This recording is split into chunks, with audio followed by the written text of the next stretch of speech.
So here's what I've seen, and I really learned this from the dying, is almost no one on their deathbed says, I wish I made more money. Like, my net worth was $500,000 when I died, and I really wish it was $1 million. No one says it. No one says, I wish I spent more nights or weekends on the job. In fact, rarely do people talk about their jobs. What people really regret is that they never had the energy, courage, or time to do the things that were deeply important to them. And here's the problem with time. You can't buy it, you can't sell it, you can't trade it. The only thing you can do is have a modicum of control of what activities you're involved with as time passes. So here's winning the game. Winning the game over a lifetime is getting rid of as many things you loathe and replacing it with as many things you love. And that's how you win. The biggest question I get is, how do I find my purpose? Well, when you realize you don't have to find it, you build and create it. All you really need to know are those inklings and those beckonings. There are basic steps, and we can take these steps and build a life of purpose around them. It is simple. It might not be easy. You're going to have to do the work. It's a very active process, but it is simple. But a lot of us don't really understand that. And so that was really the goal of this book, was to make it as simple as personal finances. Look, there are these steps you take. They're very doable. Purpose is really abundant. You just got to build it into your life.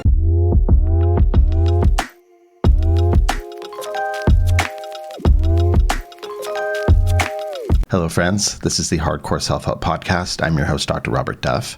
For today's episode, I had the pleasure of sitting down with Dr. Jordan Grumet. Dr. Grumet is a hospice director and author who focuses on the intersection of purpose and health. Over the course of his career as a doctor, he's cared for countless terminally ill patients, helping them navigate their final days with dignity. Dr. Grumet's latest book is called The Purpose Code, which is all about finding fulfillment and creating a positive legacy. We had a really great conversation. You'll see that he's extremely passionate about this topic and very inspirational, and I think that passion will rub off on you as well. So I couldn't think of a better way to kick off 2025 in terms of interviews. I really hope you enjoy. And if you like this, please leave a rating, please share it with a friend. And of course, if you have a question or topic for the show, please send me an email to duffthepsych@gmail.com. All right, enjoy. All right, everybody, I'm very excited to sit down with Jordan Grumet. We're going to talk all about purpose, and I don't want to spoil too much. We're going to get into some really good stuff. But Dr. Grumet, welcome to the show. Thank you so much. Purpose, that is my favorite subject. Awesome. And what should I call you today? Jordan, Dr. Grumet, Dr. G? What do you prefer? Jordan or Doc, either is fine for me. Cool. Jordan, I'll go with that. Call me Robert, please. So tell me a little bit about what you thought you were going to be when you were growing up. So I thought I was going to be a doctor for sure. I was 7 years old when my dad died suddenly. He was a physician, an oncologist, a cancer specialist. He was rounding at the hospital. He had a burst brain aneurysm. That means a blood vessel burst in his brain, caused almost immediate death. He was on life support for a little while. And as a 7-year-old, I thought I could cosmically fix everything by becoming a doctor like him. Because on some level, as a 7-year-old, you kind of look at the life through a little bit of a selfish lens. And so I thought everything had to do with me. And so if he died, it must be because I wasn't enough, good enough, wonderful enough, whatever it was. And so I decided at a pretty early age, if I just became a doctor like him, it would fix everything. Has that happened? Have you fixed everything? So it did not. And so when I became a physician years later and started to burn out, I realized that this really grand version of purpose that was based on trauma, right? My sense of my past and my meaning was based on the story I told myself that I wasn't good enough, and therefore my father died, and I was going to make up for it by becoming a doctor, saving lives, walking in his footsteps. I quickly realized that I still didn't feel any better, and he still was gone.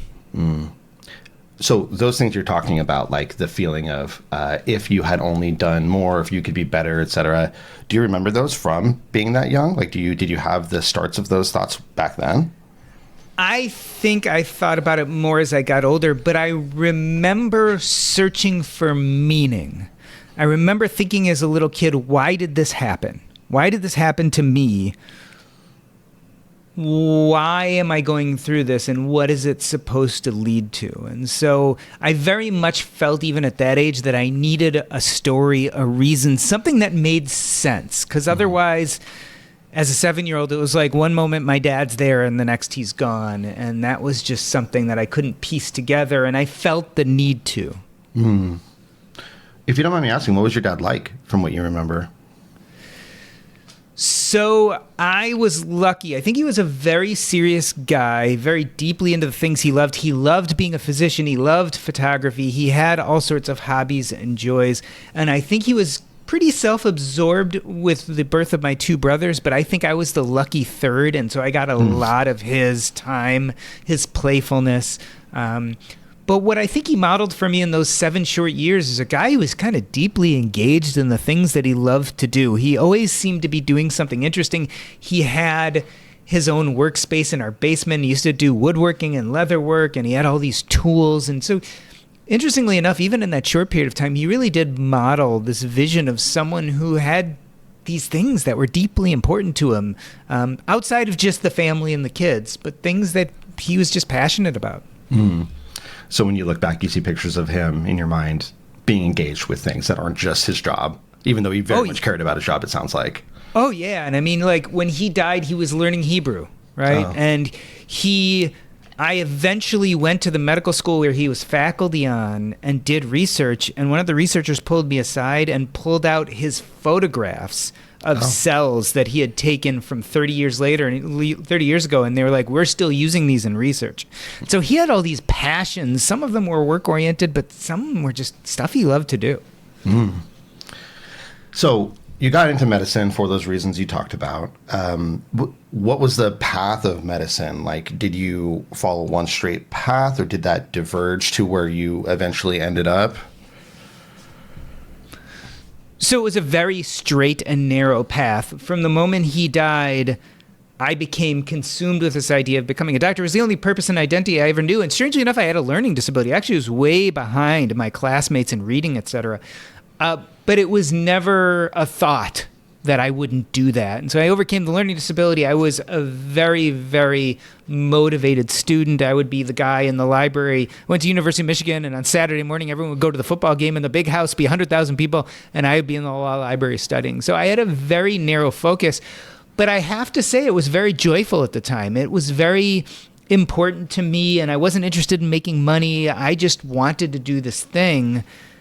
It so happens that when I eventually did the thing, I realized that it didn't bring me the joy, and it didn't feel nearly as purposeful as I thought it would. But for those years, especially growing up and in training, it felt very important. And I was really glad I was doing it at the time. Mm. So where'd you realize that wasn't giving you that ultimate meaning and that fulfillment? Like, where did that kind of awareness start to build? Well, I got into practice, and I just realized I was spending a lot of time doing things I didn't like to do. I was stressed out. I was doing tons of paperwork. And I remember once going up in my mom's attic, and we were cleaning it out, and she had a bunch of my dad's old notebooks, right? So he died when I was 7. So this was many, many years ago. And I was looking through his notebooks and seeing his notes, and there was a clear love of the science and the medicine. And I realized that I never had that love. It didn't light me up. And in fact, I started to connect to this idea that there were things that did light me up, but I didn't give them much space in my life. So I loved writing. I loved public speaking. I had started a blog about medicine, but I kind of fit it into the nights and the weekends and the lunch breaks, or when the kids were already asleep. I was fitting it into these small periods of my life, but those were the things that lit me up. Being a doctor didn't. And so I found it very stressful, very time consuming, and it led to what I think happens to a lot of us who pursue a sense of purpose that doesn't fit us. It leads to burnout. And that's exactly what happened to me. It kind of reminds me of what we talk about with kind of a performance versus growth mindset. You talked about your dad's love for the thing itself, and that was a motivator, versus you were trying to solve something kind of. Yeah, it's very process. And I talk a lot about this with purpose in general, is we tend to have that growth mindset when we think about process-oriented purpose or process-oriented activities. Sometimes when we think about goal-oriented activities, especially when the goal is big and audacious and hard to reach, we tend to find ourselves not enjoying the process. And so you look at a life in which most of your time is spent in process, which you don't enjoy, for this goal that you think you're going to love. And a lot of times what happens is exactly what happened to me, is I actually reached that goal, and it didn't create long-term happiness. It was a very short-term satisfaction. And I eventually ended up kind of back where I started without it having that huge impact I was hoping it would. So when you realize you reach that peak and you're like, well, not everything's solved, I don't feel that sense of fulfillment I was looking for, what kind of medicine were you practicing at that time? So I was doing general internal medicine, so the kind of doc that adults go to for primary care and checkups, but I was also seeing patients in nursing homes and hospitals. But I did have a few what I'd call medical side hustles. So I did a little bit of hospice work on the side, and I was doing a little medical directorship here and there, but most of it was kind of general primary care medicine. Okay. So kind of, in researching about you and what you talk about, there's purpose, right? And on the flip side of that, I think could easily be regret. Which of those have been the primary motivator that has shaken you out of that earlier form of thinking? Has it been more of the regret, more of the purpose, or some mixture of both? I think it's a mixture of both, and I think they're intimately connected, right? And so a lot of times we talk about regret as this separate thing, and I work with dying patients, right? So when I talk about the regrets of the dying, often we don't have a huge amount of agency to change those things in the little time and energy we have left. But when you think about regret in a young person, you can flip it around and turn that into an anchor of purpose. What I mean is, I believe we build and create purpose. We don't find it. Everyone thinks you find purpose, and that takes the agency away from us. And a lot of times we're waiting for something that we never find. Instead, I think we build or create purpose, but we got to build or create around something. And those are kind of inklings or beckonings, things that are important to us. So a great way to think about what could be an anchor of purpose for me is to start looking at what you regret and seeing if you can turn it around. And I'll give you a great example. I know, and I thought about this about 10 years ago, if I got a terminal diagnosis and ended up being one of my own patients, I would have really regretted the fact that I didn't traditionally publish a book. That was 10 years ago. And so what I could do is turn that around and say, well, you're not dying. Happy news. But now you know what this regret is. Can we turn that around and turn it into a purpose anchor and then start building and creating a life of purpose around it? And so that's what exactly I did. And so I think they're intimately tied. I don't think you have to look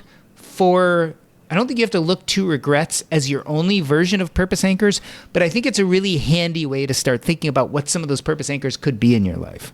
Yeah.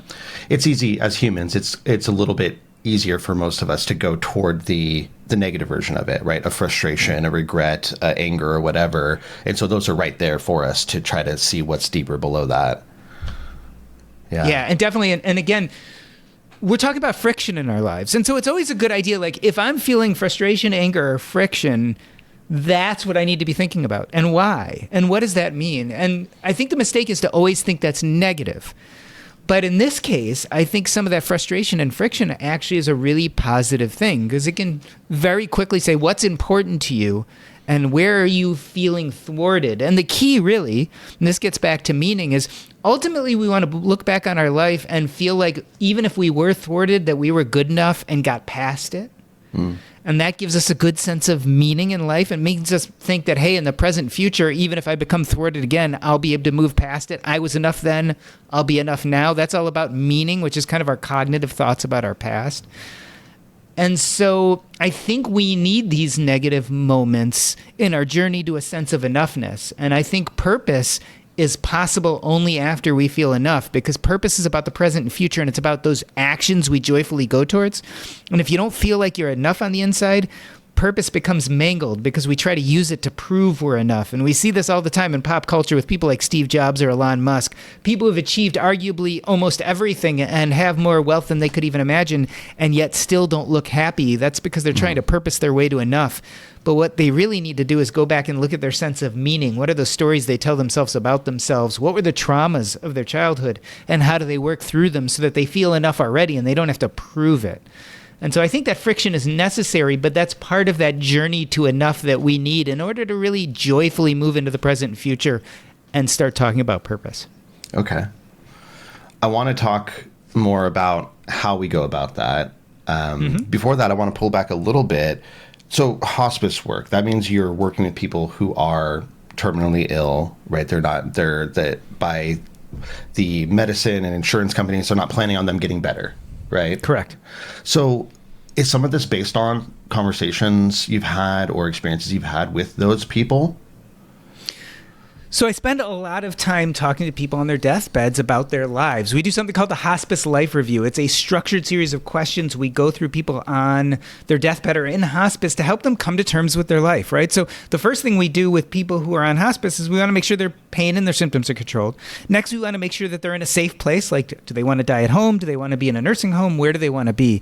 But after we cover some of those really basic needs, we really want to speak a little to their spiritual needs. So a chaplain, a social worker, a nurse, or a doctor, we can go through with them this process of life review. And it was during those life reviews that I really talked to people about what was meaningful in their life, what purpose looked like, and what regrets look like. And that mix of those three things, I think, really informed my opinions about what purpose looks like and the best way to achieve it. And then when you add that into the fact that I also spend a lot of time doing a personal finance podcast and talking to these people who've really achieved the heights when it comes to money, and yet still seeing that money didn't necessarily solve all their problems.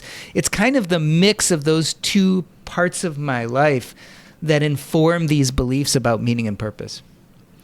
What are some of the consistencies that you've seen, in the people that you've gone through these reviews with? Also, is the review an external instrument, or is that something you've made? No. That's an external instrument. You can Google Hospice Life Review and find tons of them. It's something, I forgot who came up with it. It was been going on since the 50s, 60s, and it's something that's actually part and parcel of hospice care. Gotcha.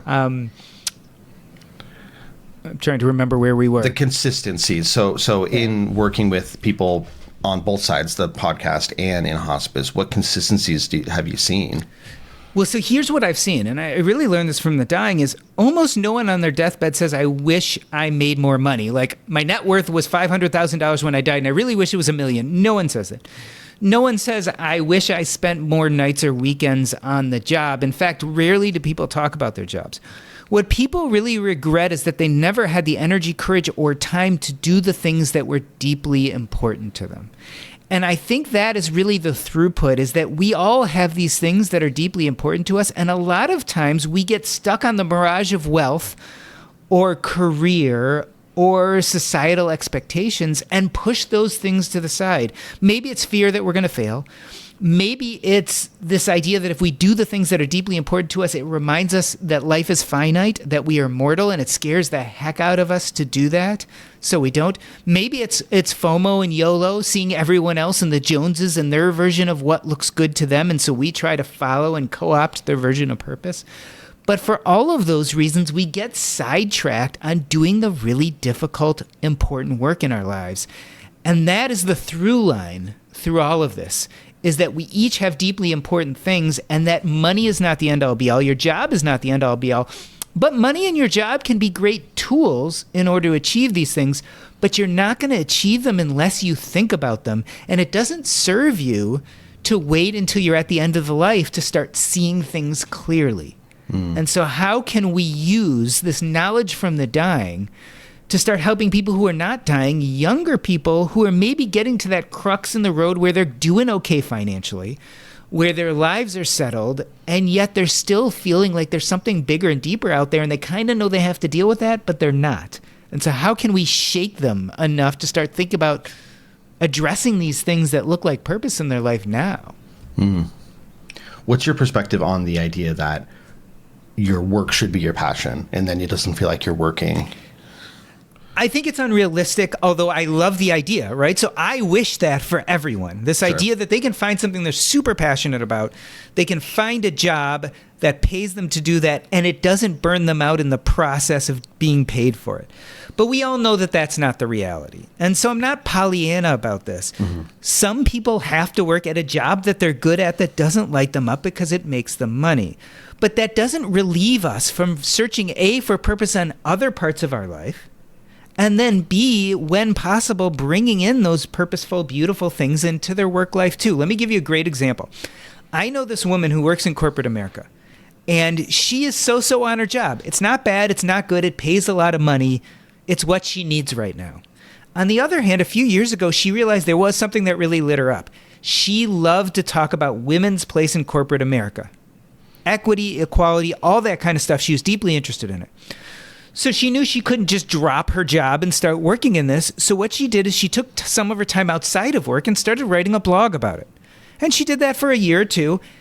And then she's like, I really love doing this. Why don't I put on some programs for my job? Totally free, but this is something I'm passionate about. This is good time I spend doing something purposeful. So already I'm growing and learning and having a good time.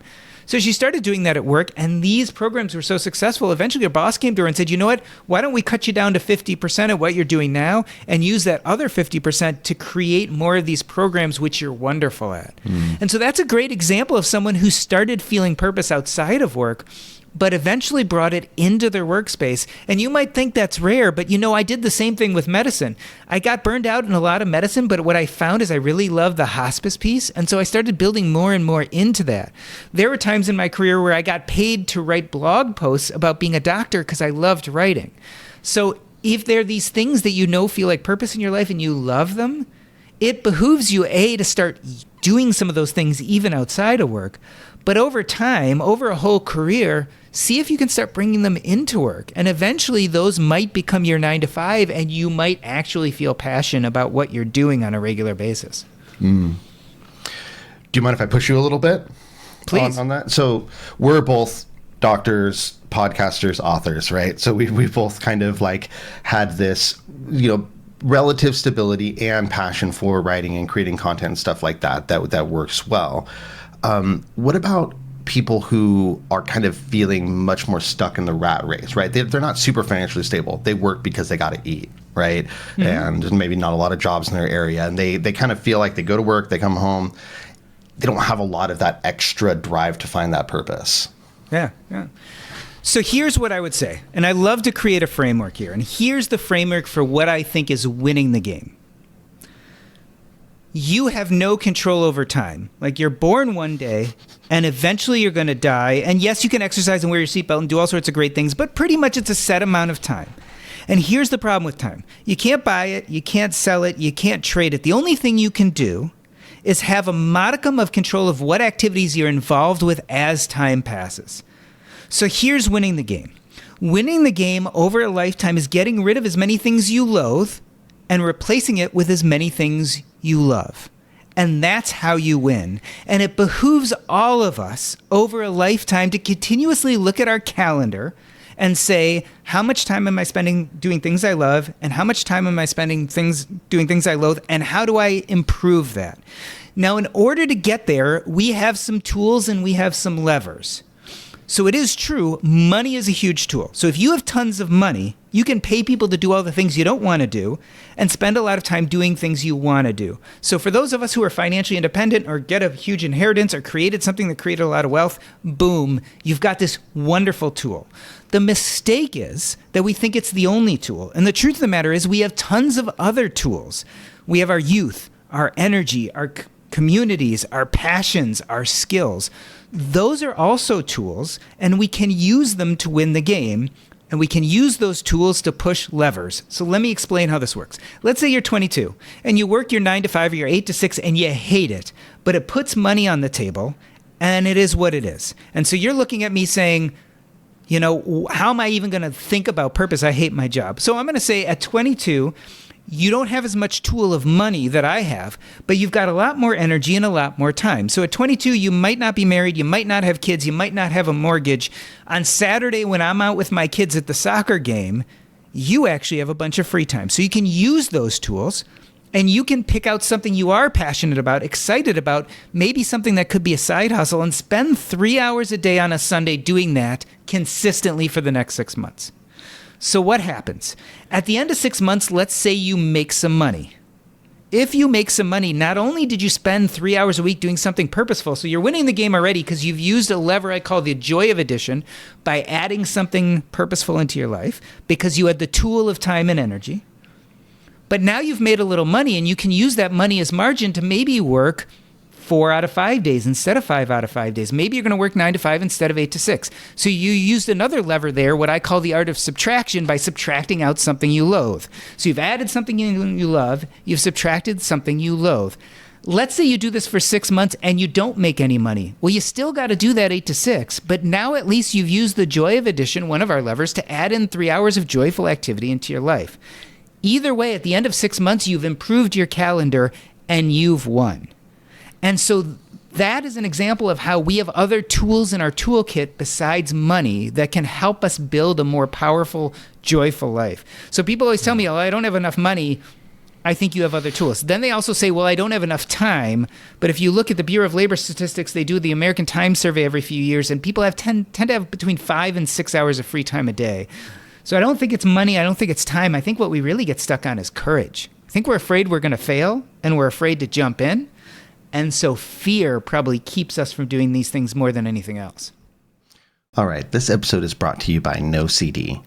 Here's a question for you. How do you know when overthinking goes too far? Well, if you're constantly questioning and analyzing every interaction, if you're caught in an endless loop of what ifs, if you feel paralyzed by fears of what might happen, if it's eating up hours of your day and causing you tons of stress, you might be dealing with more than just overthinking. These experiences can be symptoms of obsessive compulsive disorder, or OCD, because the thing is, there's so much more to OCD than hand washing or organizing. OCD can manifest in many ways, and sometimes it can be mistaken for just anxiety or overthinking. That's because it can look like constant worry, intense fear, and stressful, unwanted thoughts playing on repeat no matter what physical or mental actions you try to make them go away. Understanding what OCD really looks like is important because there are so many misconceptions around the condition. So although OCD severely affects millions of people, they often don't even realize it. But if you're struggling with symptoms that are similar to this, there's hope because OCD is highly treatable with the right kind of therapy. That means specialized therapy because other forms of therapy won't work for OCD, even ones like normal talk therapy. And that's why I want to tell you about No CD.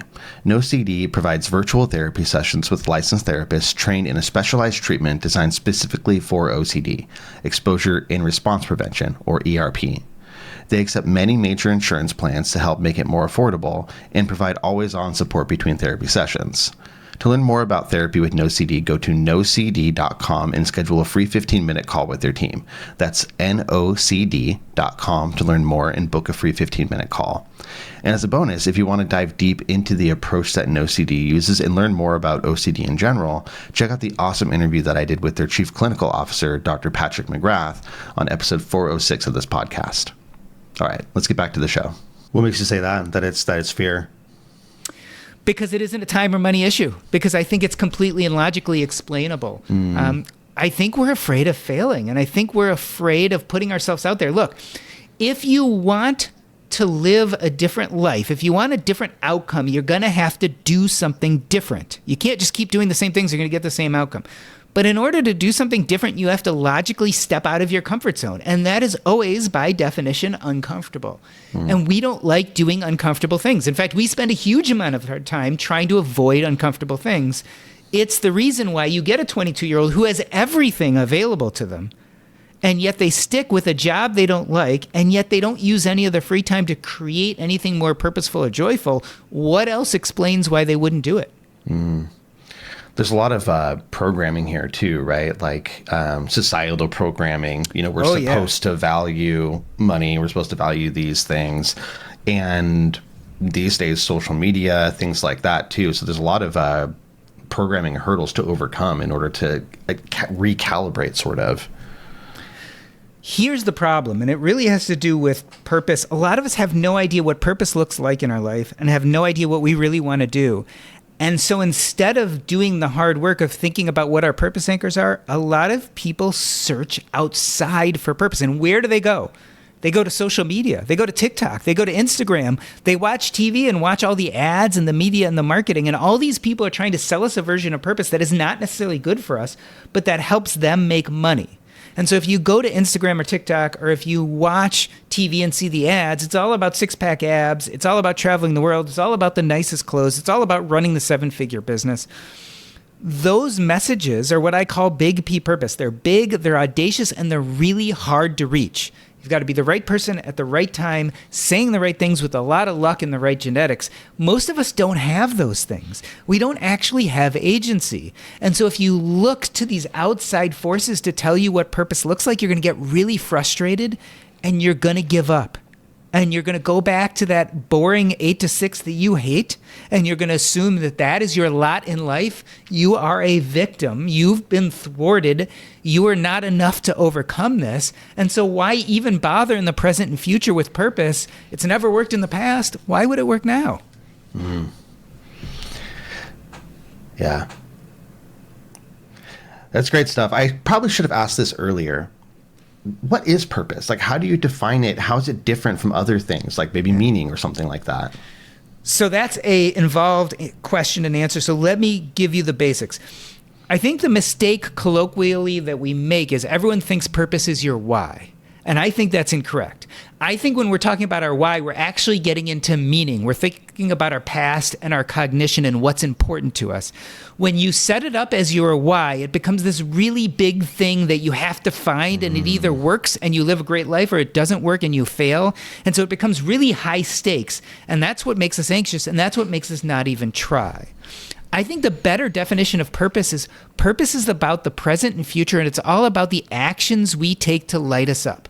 That's it. Actions, purpose is present and future, and these are the actions we take to light us up. Remember, meaning is about our past, and it's all about thoughts. And so when you look at it that way, you realize I don't have to use purpose to prove anything about myself. It's just the joyful activities that I could spend my time doing. It's really meaning where we get stuck.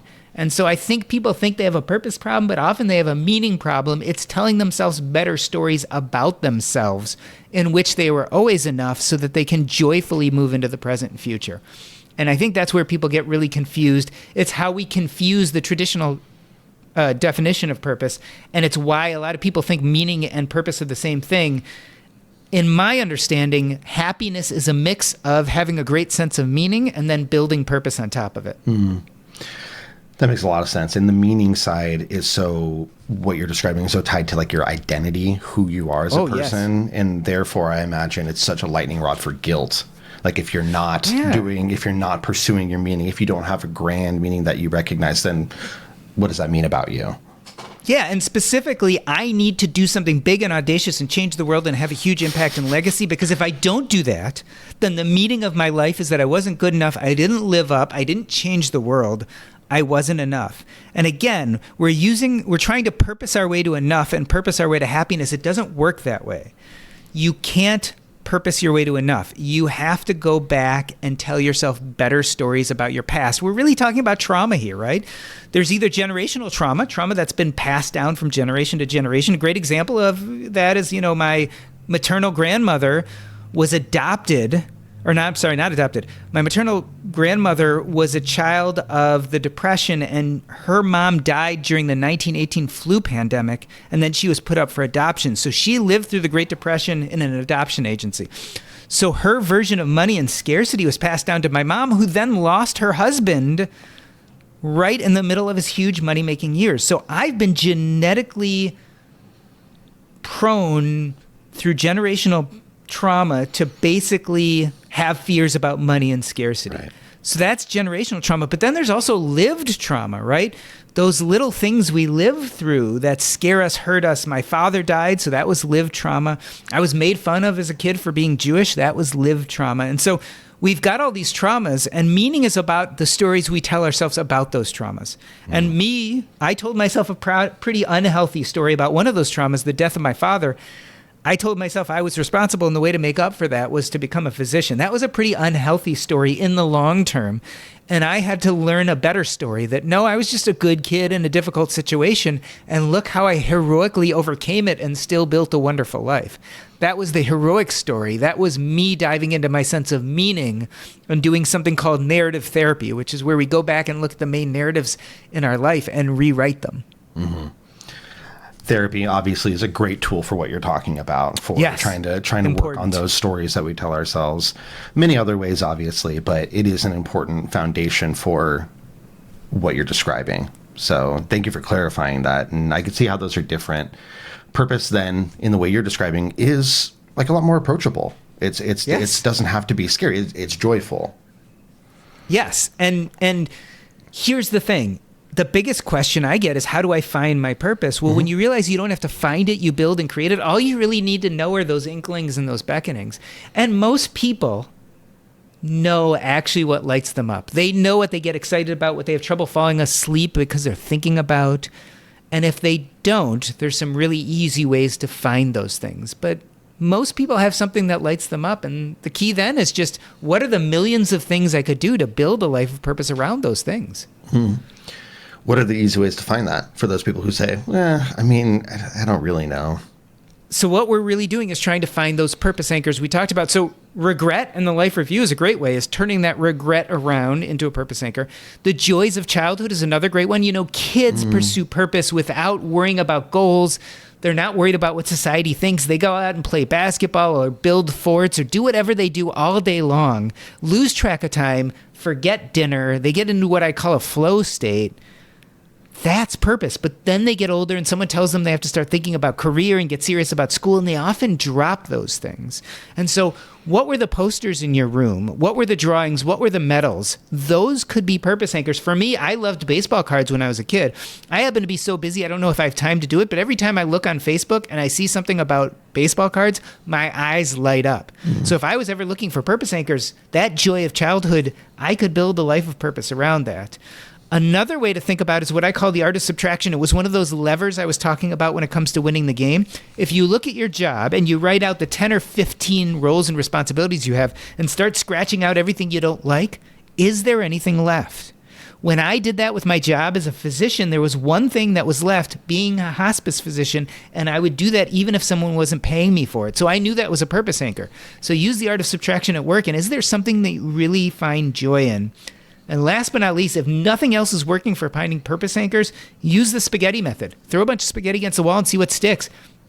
Sign up for things you normally don't do. Hang out with people you normally don't hang out with. Say yes when you normally say no, and see how the day goes. And if you find some joy there, maybe that could be a purpose anchor and you can start pursuing that.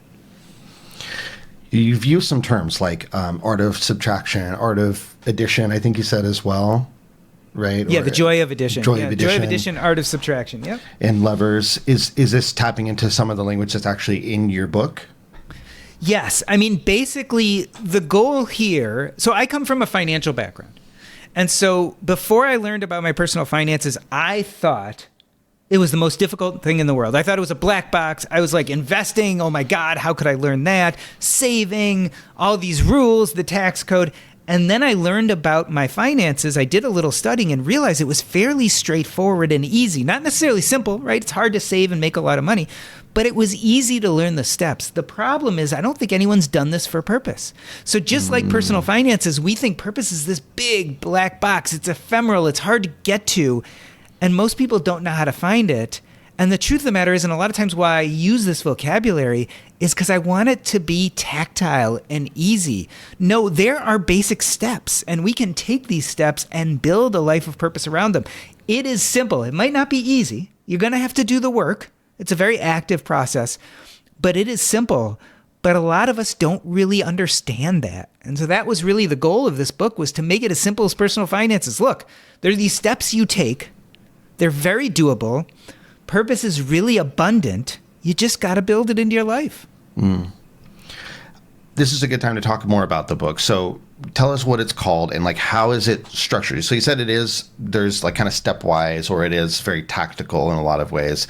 Talk more about that. What is the book? So the book is called The Purpose Code, and it's broken into 3 sections. And the first section is describing the difference between little p purpose and big P purpose. If you remember before, I said, we kind of get purpose wrong. We think it's this big, audacious, goal-oriented thing that often is out of our control, and that leads to frustration or purpose anxiety. The other side to that is what I call little p purpose, which I think is much more associated with the health, happiness, and longevity that all the studies show that purpose is involved with. And that's process-oriented. So not goal-oriented, but process-oriented. It's abundant. It's just doing things you love to do. So the first part of the book is talking about the difference between big P and little p purpose and some of the data about what purpose looks like in our life. The second part of the book is really differentiating between meaning and purpose. As we talked about before, I think happiness is a mix of both meaning and purpose, but a lot of people think they're the same thing. So we have to differentiate what they are and see how both of them add to our sense of happiness. And last but not least, a big premise of this book goes into the third part. The big premise is that if we practice little p purpose, we're going to be a lot happier. A lot of people come up to me and say, yeah, but isn't that kind of selfish? And how are you going to change the world by concentrating on doing things that light you up? And so the third part of the book is how little p actually leads to a much bigger, longer lasting and enduring impact and legacy.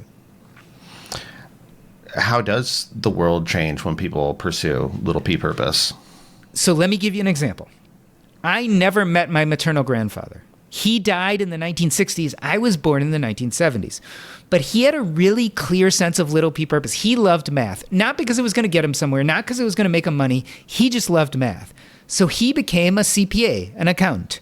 Now, back in the 1950s, when my mom was a little girl, he would sit her on his lap and he would take out the spreadsheets. Remember, there were no computers back then, so this was just paper with a bunch of boxes on it. Yeah. And he would fill out these spreadsheets and he would tell her all the calculations he was doing and what went into each box because he loved it.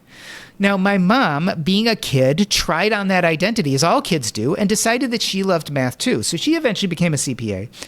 And when I was a little kid, I had a learning disability. I couldn't read. When the rest of my friends were reading their beginning readers, I was coloring in a coloring book with a crayon. And I would have felt lost. I would have felt stupid. But there was one thing that saved me. You see, I also loved math. I had learned that from my mom, and I was at the top of my class for math. Bottom of my class at reading, top of my class for math. But that gave me the confidence to realize that I was smart enough I could figure this out. Eventually, I went to a highly mathematical field, becoming a doctor. And in my early days of doctoring, I was at the hospital, and there's this patient who kept on getting admitted for dehydration over and over again at death's doorstep. And I looked at his labs, and I saw a mathematical connection between two of his labs, and we eventually diagnosed him with a rare disease. It was my love of math. I saw this connection other people probably hadn't. We got him on the right medicine. He stopped getting dehydrated. He stopped coming to the hospital. This guy was a pastor at a local church, and he used to take in homeless and runaway kids and get them social services and give them food and take care of them, get them jobs, etc. So let's think about this. My maternal grandfather, who died in the 1960s, his little p purpose, like a rock dropped in the ocean, caused a small little displacement. But over the years, that little displacement added to other waves to get big and mighty at times and then dissipated at other times to become just tiny and small. But 60 years later, those waves are still coming up on the shore and impacting other people's lives. Even this guy, hundreds of miles away, in a little town in Chicago, who now has found a place to get social support because he was a runaway teen and found this pastor.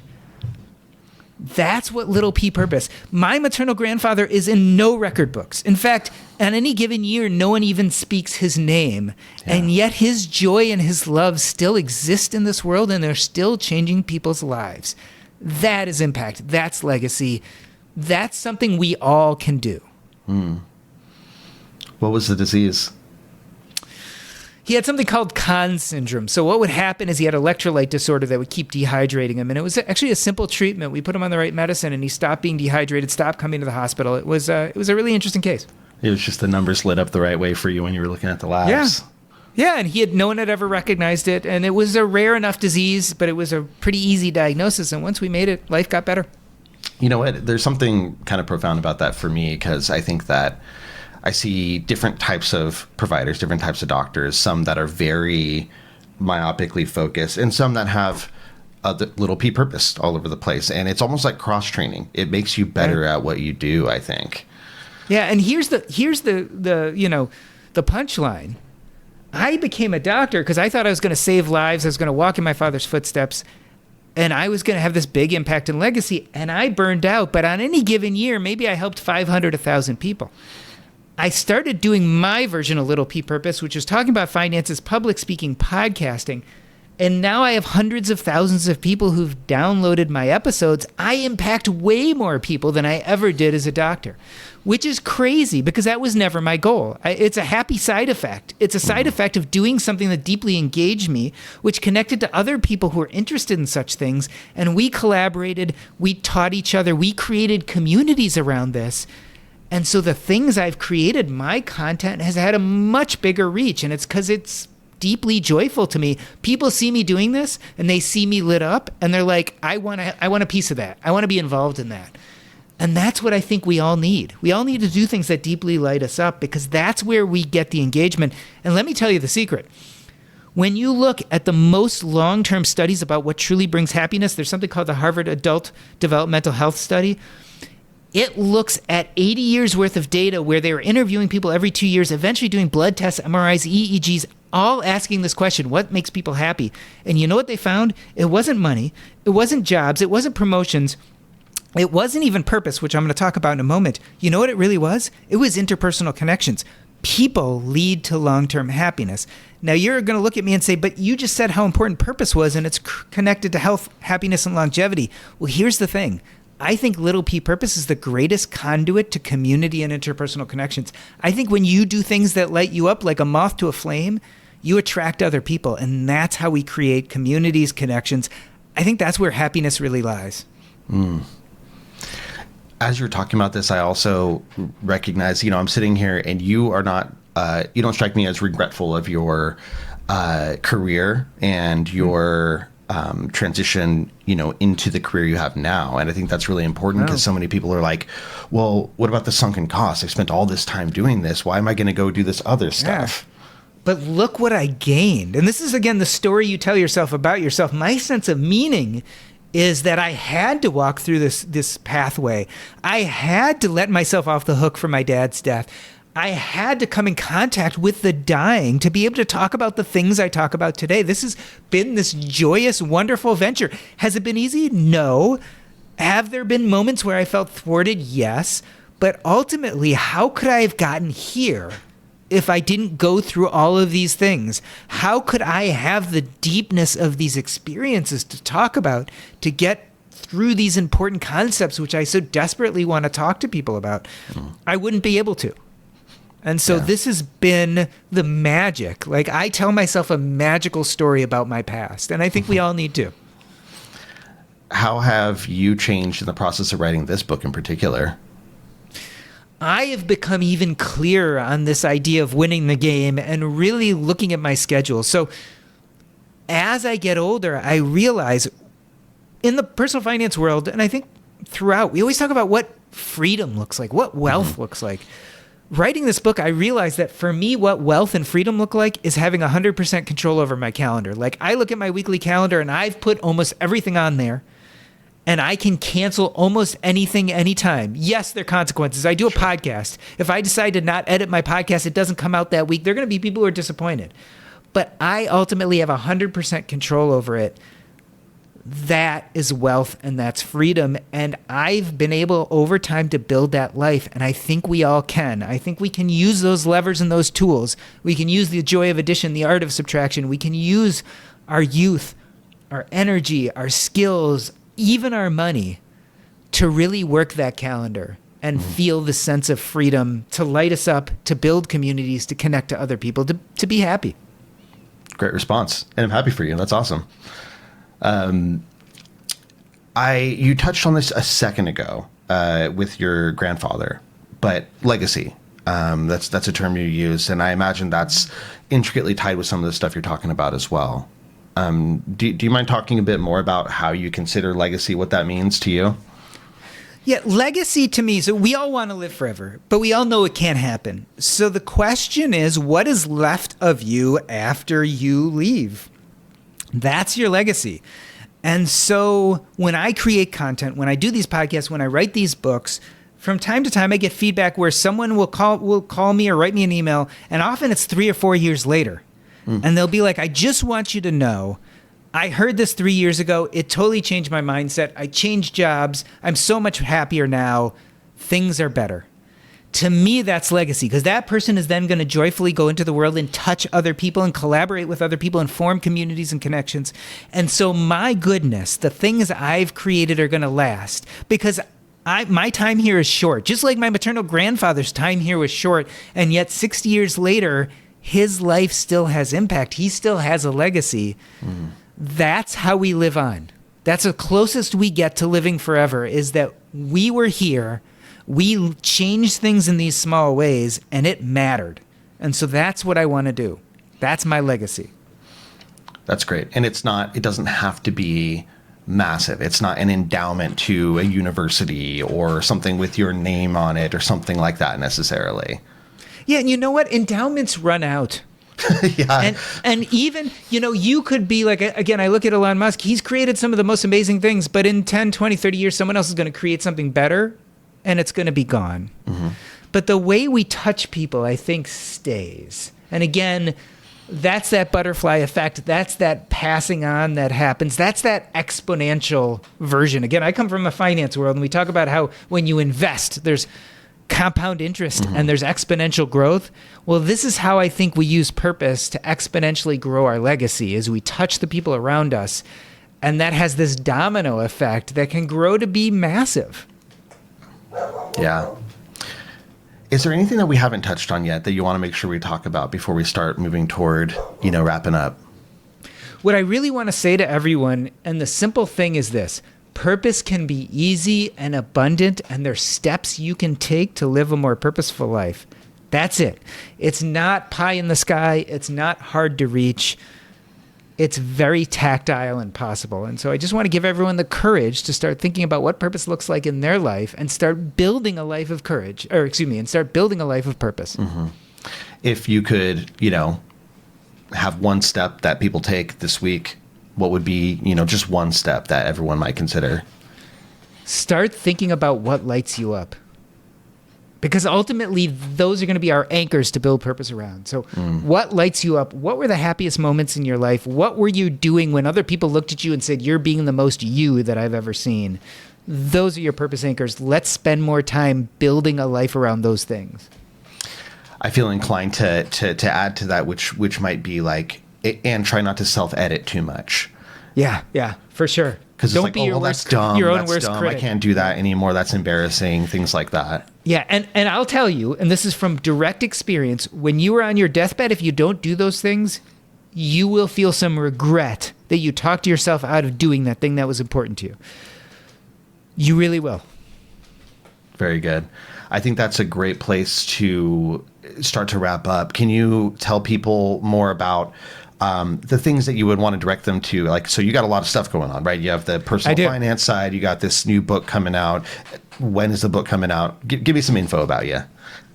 So the book is out today, January 7th. The best way to learn about me, my books, and all the things I create is to go to jordangrumet.com. That's JORDANGRUMET.com. There you can see links to both of my books, Taking Stock, the first one, and The Purpose Code, the one that just came out, as well as all the places I create content. Right now, the place I create the most content is the Earn and Invest podcast, as well as the Purpose Code Substack. You can get all of that at jordangrumet.com. Podcasts available everywhere? Everywhere podcasts are listened to. Awesome. Jordan, it's been really good talking to you. Thank you for spending time with me. Thank you so much for this great conversation.